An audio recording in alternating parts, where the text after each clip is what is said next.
Good morning, rebels, and welcome back to my life. Guess what? I'm not talking about Nightblade today. Except I guess I just did. Inspired by Soul Pancake's recent video about heroes, I want to talk about heroism. I know it's not heroism. Heroism is great, right? Actually, I'm not even gonna play that game, because whenever I ask a question like that, the answer is usually the opposite of what you'd expect. Here's the thing. Heroic deeds are great. We all agree about that, but what are they? Most people would agree upon a definition where heroic deeds are deeds of extraordinary good for others. Extraordinary is the key word. Just being supportive of a friend isn't heroic, it's a good deed. You should still do it, but I don't think anybody would call it heroic. No, you want something that's more beneficial to people than the simple actions that you take every day. But sometimes, everyday deeds turn out to be kind of heroic. At a VidCon panel, Tyler Oakley told a story about a teenager who told a random classmate who he didn't really hang out with hi one day. Years later in his commencement speech, that student said that simple hello stopped him from a planned suicide. That's extraordinary benefit to somebody, but saying hello, is that heroic? All of us would say that saving a life is heroic because we picture it as some big dramatic thing, not as an everyday hi. Let's take a very extreme case. Let's say the German people had never let Hitler win an election. That would have been extraordinarily beneficial to all mankind,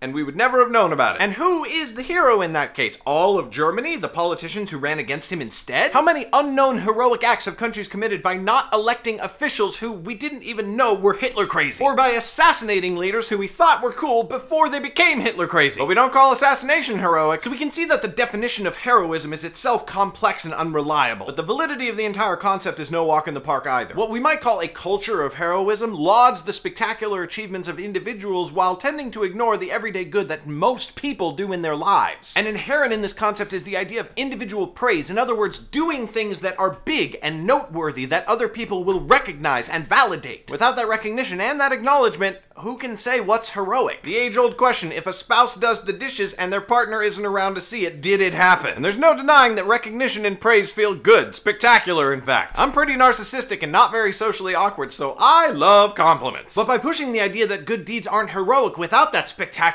nature and that recognition, we tend to invalidate the more mundane good deeds. Like, there are many people around the world whose entire careers consist of testing our drinking water for contaminants. That kind of thing keeps us all alive, yet I have never seen an award show for these people. Heroism culture is deeply saturated with our fiction and our mythology, and for that reason it can make us want to find monsters and dragons to slay so that we can be heroes. But since there are no dragons, we turn other people into monsters instead. As my good friend Jack Macchiella from New Zealand once pointed out, a large portion of the pro-gun sentiment in America is based on the statement that the only thing that can stop a bad guy with a gun is a good guy with a gun. A problematic statement that basically translates to the only thing that can slay a dragon is a hero. I'm not gonna get into my stance on that issue because comment flame wars, but while there are debatable arguments on the pro-gun side of the issue, I don't think I want to be able to heroically shoot people is one of them. And on the anti-gun side, cops and soldiers are the only ones who can heroically shoot people isn't very convincing either. Maybe the best way to be actual heroes is to stop focusing on the spectacular good done by the few and instead start focusing on the quiet good done by the many, he said as he prepared to write the next episode of his heroic fantasy novel. I don't know, guys. It's complicated.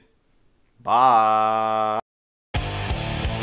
Thanks for watching that video, hope you found it enjoyable. This YouTube channel, my podcast, and some of my books are all free, and if you want to support that free art, you can become a patron on Patreon. Patreon is a voluntary subscription service where you can support independent artists and get all kinds of cool exclusive prizes. To find out how you can support, click on the orange button, the link in the description, or go to garrettbrobinson.com/Patreon. Thanks to my superstar patrons Soren and Gary, and I'll see you next time.